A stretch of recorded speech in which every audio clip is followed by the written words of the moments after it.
Hi friends, welcome back to my YouTube channel. A very warm welcome if you're new here. I am Nana and I'm a lettering artist presently based in Denmark, and I'm so happy to have you here today.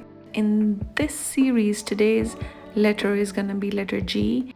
If you're following along in this series of lettering variation, firstly I want to apologize for being absent for a few weeks, but there are a few things going on at my end and I'm working on a few other things, so that's why I couldn't be here earlier.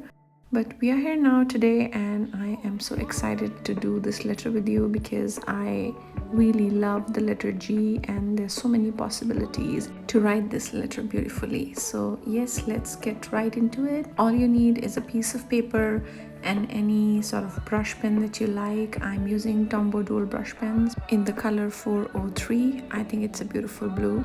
Now there is a possibility for you to grab these lettering worksheets. These are my lettering variation worksheets which I designed a while back, and in this you will find all the letters in many different styles. I think it's very nice to practice your lettering if you're a beginner, or even if you want to explore more styles and eventually find your own style by the end of it.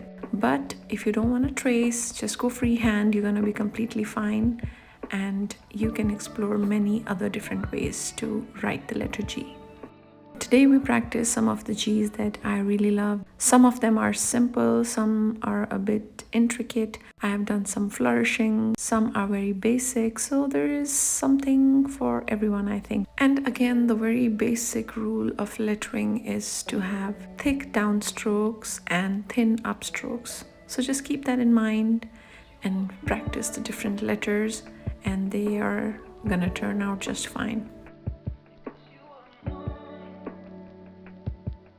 A few other basic tips from my side will be to go really slow on every stroke, and don't be afraid to lift your pen if you think your strokes are breaking up or you're not sure where your pen has to go from a certain point. That happens with me as well. So my tip there will be to lift your pen, see in which direction you have to go, and you should be fine.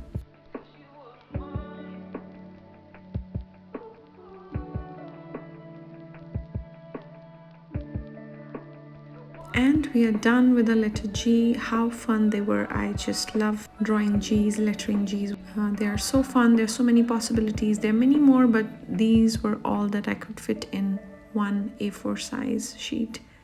Let me know which ones are your favorites and if you tried any of these, and I would be very happy to see your work.